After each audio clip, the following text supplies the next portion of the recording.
Hello English learners, in this video today we are going to discuss about William Shakespeare's famous sonnet number 29 When in Disgrace। আজকে আমরা এই ভিডিওর মধ্যে William শেক্সপিয়ারের sonnet number 29 When in Disgrace line by line আলোচনা করব। So সনেটে প্রথমে যাওয়া যাক, তারপরে আমরা এর কিন্তু সামারিটাও জেনে নিব শেষে। তো প্রথম লাইনে কবি কি বলছেন? When in disgrace with fortune and men's eyes, অর্থাৎ when অর্থাৎ যখন ইন ডিসগ্রেস, যখন তিনি হতাশ হয়ে যান, উইথ ফরচুন অর্থাৎ ভাগ্যকে নিয়ে তিনি হতাশ হয়ে যান, মানে তিনি যা চান সেগুলো যখন তিনি না পান, অ্যান্ড মেন্স আইজ এবং মানুষের চোখেও যখন তিনি খারাপ হয়ে যান, অর্থাৎ সবাই তাকে খারাপ হিসেবে গণ্য করে তখন তিনি কি করেন?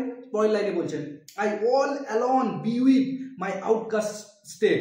তখন আমি কি করি? আমি একাই বিউইপ করি। বিউইপ মানে হচ্ছে এখানে কান্না করা, অর্থাৎ কবি উইলিয়াম শেক্সপিয়ার কান্না করেন মাই আউটকাস্ট স্টেট, অর্থাৎ নিজের, অর্থাৎ আমার আউটকাস্ট স্টেট নিয়ে। আউটকাস্ট মানে হচ্ছে তিনি সমাজ থেকে বিতাড়িত, তার সঙ্গে কেউ কথা বলছে না বা তাকে কেউ সমাজে মানছে না, তার জন্য তিনি বলছেন যে আমি আমার আউটকাস্ট স্টেট, আমার যে অবস্থা, আমার যে একটা ডিসগ্রেস, দুর্ভাগ্য, সেই দুর্ভাগ্যর উপরে আমি কান্না করি একাই। পরের লাইনে কি ওই কবি কি বলছেন? And trouble deaf heaven with my bootless cries. আমি যখন কান্না করি আমি মনে করি trouble deaf heaven with my bootless cries. আমার যে বুকলেস ক্রাই, এখানে বুকলেস ক্রাই মানে হচ্ছে ইউজলেস ক্রাই। কবি নিজের ক্রাইকে, নিজের কান্নাকে তিনি ইউজলেস কান্না বলেছেন। কেন ইউজলেস কান্না বলেছেন? তিনি বলছেন যে তার কান্না এতটাই ইউজলেস যে মনে হয় সেই কান্নাটা হেভেনকেও বধির করে দিচ্ছে, অর্থাৎ হেভেনও তার কান্নাটা শুনতে রাজি নয়, এতটাই খারাপ কান্না তার। ওই জন্য তিনি বলছেন trouble deep heaven with my bootless cries. আমি আমার ইউজলেস বা বুকলেস ক্রাই নিয়ে আমি ট্রাবল করছি বা কষ্ট দিচ্ছি হেভেনকেও, এবং হেভেনও বধির হয়ে যাচ্ছে আমার কান্নার জন্য। অ্যান্ড লুক আপন মাই সেলফ, আর তারপরে আমি আমার নিজের দিকে তাকাচ্ছি। অ্যান্ড কার্স মাই ফেট, এবং আমি আমার নিজের ভাগ্যকে কার্স, অভিশাপ করছি। Wishing me like to one more rich hope, আর আমি কি করছি? আমি উইশ করছি me like to one more rich hope, যদি আমার তার মতো। এখানে কবি একটা যে কোনো পার্সনের কথা বলছে, এখানে কিন্তু বলা নেই যে কোন পার্সনের কথা বলা হচ্ছে। কোনো একজন পার্সন যার মধ্যে সমস্ত কিছু গুণ আছে, যে একটা ওয়েল টু ডু পার্সন, সেই ওয়েল টু ডু পার্সনের মতো হতে চাইছে কবি। ওই জন্য বলছে যে wishing me like to one more rich in hope, অর্থাৎ সেই তার মতো আমার যদি কি থাকতো?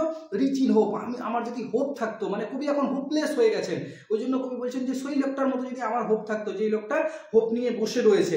আর কি বলছেন? ফিচার্ড লাইক হিম, এবং তার মতো যদি ফিচার্ড মানে এখানে ভার্চুর কথা বলা হচ্ছে, অর্থাৎ গুণের কথা বলা হচ্ছে। তার মতো যদি আমার গুণ থাকতো, like him with friends poses, এবং তার মতো যদি আমার কি থাকতো? বন্ধু থাকতো। এগুলো তিনি আশা করছেন, উইশ করছেন। ডিজায়ার দিস ম্যানস আর্ট, বা সেই ম্যানের যে আর্ট আছে, সেই ম্যানের যে কলা আছে, সে যা যা জানে ওই রকম জিনিসগুলো যাতে আমি জানতাম, যদি আমি জানতাম। অ্যান্ড দ্যাট ম্যান স্কোপ, আর তার মতো যদি আমার অপরচুনিটি থাকতো, অর্থাৎ কোনো একটা মানুষকে, কোনো একটা ব্যক্তিকে কবি আইডালাইজ করেছেন এবং ভাবছেন যে তিনি যে অবস্থায় রয়েছেন, তিনি তো দুর্ভাগ্যজনক অবস্থায় রয়েছেন, তার কিছু নেই, তাকে সমাজে কেউ মানছে না, তার জন্য কোনো একটা আইডালাইজ ব্যক্তিকে তিনি রেখে বলছেন যদি আমার তার মতো কি থাকতো, তার মতো আশা হোপ থাকতো, তার মতো ফিচার্ড অর্থাৎ তার মতো ভার্চু থাকতো, এবং তার মতো বন্ধু থাকতো, আর তার মতো কি থাকতো? আর্ট থাকতো, সে যেমন আর্ট জানে সেই আর্টগুলো যাতে আমি জানতাম, আর কি, আর তার মতো স্কোপ, অপরচুনিটি থাকতো। তাহলে আমি কি করতাম? উইথ হট, সেগুলো নিয়ে যদি আমার এগুলো থাকতো, সেগুলো নিয়ে আমি কি করতাম? আই মোস্ট এনজয়, আমি এগুলো নিয়ে এনজয় করতাম, আনন্দ করতাম। কন্টেন্টেড লিস্ট, আর আমি যে এখন ডিসস্যাটিসফাই হয়ে আছি, তখন আমি স্যাটিসফাই হয়ে যেতাম, আর ডিসস্যাটিসফাই ফিল করতাম না। কন্টেন্ট মানে হচ্ছে স্যাটিসফাই হয়ে যাওয়া, কন্টেন্টেড লিস্ট মানে স্যাটিসফাই হয়ে যাওয়ার পর সেটাকে আমি ডিসস্যাটিসফাই করতাম না, অর্থাৎ ডিসস্যাটিসফাই হতাম না যদি আমার কাছে এগুলো থাকতো, কিন্তু এখন আমি dissatisfy. Yet in this thoughts myself almost despising, আর এগুলো যখন আমি ভাবছি, এই কথাগুলো যখন আমি ভাবছি যে আমার কাছে এগুলো নেই, তখন আমি কি করছি? ইট ইন দিস থটস, এই থটসগুলো যখন আমার মাথায় আছে, মাই সেলফ অলমোস্ট ডিসপাইজিং, তখন আমি আমি নিজেকে অলমোস্ট ডিসপাইজিং, তখন আমি আরও খারাপ, আরও নিচুতরে নিয়ে যাচ্ছি নিজেকে, ভাবছি যে আমি আরও খারাপ, ডিসপাইজিং আমি একেবারে। হ্যাপলি আই থিঙ্ক অন দি, আর ইতিমধ্যেই আমার হঠাৎ করে তোমার কথা মনে পড়ছে। হ্যাপলি মানে হচ্ছে হঠাৎ করে, আই থিঙ্ক আমার মনে পড়ছে, অন দি তোমার কথা। এখানে কবি উইলিয়াম শেক্সপিয়ার সরাসরি বলে দেননি যে এখানে তোমার বলতে তিনি কার কথা বলছেন, তবে এখানে আমাদেরকে মেনে নিতে হবে তিনি তার বিলাভড অনের কথা বলছেন।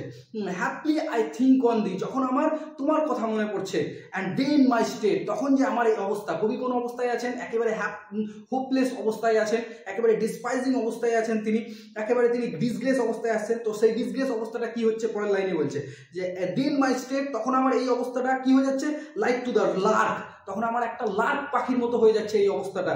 At break of day arising, যে সকালবেলায় ডে অ্যারাইজিং, দিনের শুরুতেই উঠে যায়, ফ্রম স্যালেন আর্থ, আর এই স্যালেন আর্থ থেকে, স্যালেন আর্থ মানে হচ্ছে এই খারাপ পৃথিবী, এই পৃথিবীটাকে তিনি খারাপ বলেছেন, মানে এই পৃথিবীটা কবির জন্য মানে সুইটেবল নয়, ওই জন্য সালেন আর্থ বলেছেন। সালেন মানে হচ্ছে ব্যাড, তো এই ব্যাড আর্থ থেকে কি করছে, sings hymns at heaven's gate, সেই লার্ক পাখিটা এই সালেন আর্থ থেকে ডে অ্যারাইজিং এ অর্থাৎ সকালবেলায় উড়ে গিয়ে চলে যাচ্ছে হেভেন্স গেটে অর্থাৎ স্বর্গের দরজায়, আর সেখানে গিয়ে সে কি করছে, হিমস, হিমস কথার অর্থ হচ্ছে রিলিজিয়াস সং, সে রিলিজিয়াস সং গাইছে। তো তখন যখন কবি তার কথা ভাবছেন, তার বিলাভডনের কথা ভাবছেন, তার এই অবস্থা, যেই অবস্থা সেই ডিসগ্রেস অবস্থায় ছিলেন, সেই ডিসগ্রেস অবস্থা থেকে তিনি এই লার্ক পাখির মতো হয়ে যাচ্ছেন, যেই লার্ক পাখি ডে অ্যারাইজিং এ উঠে সাইলেন্ট আর্থ থেকে দূরে হেভেন্স গেটে গিয়ে হিমস গায়, তার মতো হয়ে যাচ্ছে কবির এই অবস্থাটা, যখন তিনি তার বিলাভডনের কথা মনে করছেন। For the sweet love remembered such wealth brings, আর কবি কি বলছেন, ফর দ্য সুইট লাভ, তার, এখানে তার দায় মানে তোমার, তোমার মানে সেই বিলাভডনের কথা বলছেন, তোমার যে সুইট লাভ, যে মিষ্টি ভালোবাসা, রিমেম্বার, যখনই কবি তার মিষ্টি ভালোবাসা মনে করছেন, সাচ ওয়েল ব্রিংস, তখন কবির মনে হচ্ছে যেন সমস্ত সম্পদ তিনি পেয়ে গেলেন। দ্যাট দেন, তিনি এতটাই সম্পদশালী হয়ে গেলেন সেই সিচুয়েশনে যখন তিনি তার কথা মনে করছেন, দ্যাট দেন, যে তারপরে I scorn to change my state with kings, যদি আমাকে আমার স্টেট, আমার অবস্থা, আমি যেই অবস্থায় আছি, যদি আমাকে সেই অবস্থাটা কোনো একটা রাজার সঙ্গে পাল্টাতে বলে, রাজার সাথে পরিবর্তন করতে বলে, তাও আমি সেটা করতে রাজি নয়, যখন তোমার কথা আমার মনে পড়ছে। তাহলে এই হোয়েন অ্যান্ড ডিসগ্রেস, যে সনেট নাম্বার 29 উইলিয়াম শেক্সপিয়ারের কবিতা হোয়েন ইন ডিসগ্রেস, এই কবিতাটিতে কবি মানে এমন একটা সিচুয়েশনে আছেন যে কবির হয়তো খুব খারাপ সিচুয়েশনে আছে, হয়তো বিজনেসে তার লস হয়েছে বা হয়তো ফ্যামিলি প্রবলেম, ওই জন্য কবি বলছেন যে আমি যখন একেবারে ডিসগ্রেস অবস্থায় থাকি, একেবারে ডিপ্রেসড ফিল করি, তখন আমি আমার কি করি, আমি আমার ফরচুনকে, আমার ভাগ্যকে গালি দিই, এবং আমি ভাবি যে আমি তো মানুষের চোখেও ভালো নয়, আমার কাছে ফরচুনও নেই, তার জন্য আমি কি করি, আমি লুকিয়ে লুকিয়ে কান্না করি, আর ভাবি যে আমি হচ্ছে আউটকাস্ট সোসাইটি থেকে, আর আমি ভাবি যে আমার কান্নাটা হয়তো হেভেনকেও বধির করে দিচ্ছে, আমার কান্নাটা একেবারে ইউজলেস কান্না, আমার কান্না কেউ চুপাবার জন্য নেই, এইরকম একটা কান্না।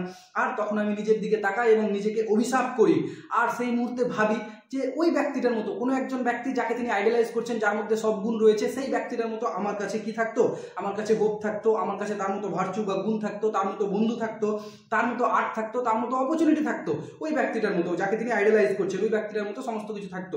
আর এগুলো নিয়ে কবি কি করতেন, এগুলো নিয়ে কবি স্যাটিসফাই ফিল করতেন, এনজয় করতেন। কিন্তু যখন তিনি এই কথাগুলো ভাবছেন, তখন তিনি যেহেতু তার কাছে নেই, তার জন্য তিনি নিজেকে আরো খারাপ দিকে নিয়ে যাচ্ছেন, ডেসপাইজ করছেন নিজেকে।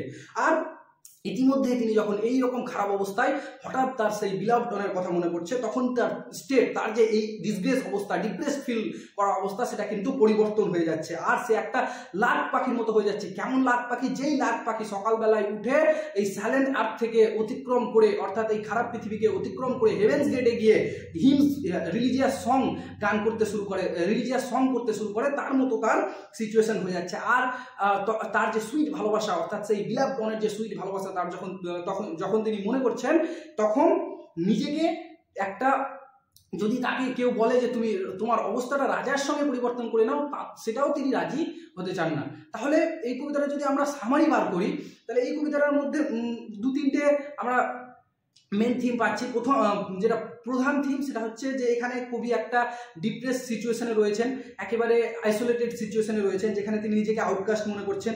আর এখানে আমরা আরও একটা জিনিস পাচ্ছি, যে এখানে বোঝাতে চাইছে যে বিলাভড অন, অর্থাৎ যে ভালোবাসার যে একটা মানে ট্রান্সফর্মেটিভ পাওয়ার, তার যে এত ডিপ্রেস সিচুয়েশন, সেই ডিপ্রেস সিচুয়েশন থেকে ট্রান্সফর্ম করে দিল কে, ট্রান্সফর্ম করে দিল লাভ।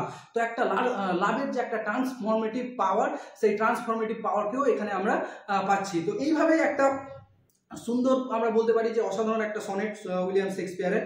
হ্যাঁ, তো আশা করছি বন্ধুরা এই সনেটের এক্সপ্লেনেশন তোমাদেরকে অত্যন্ত ভালো লেগেছে। পরবর্তীতে আমি আরও সনেট এবং আরও পোয়েম, প্লেজ, নোভেলস নিয়ে আলোচনা করব। Till then, take care of studies and stay connected with me.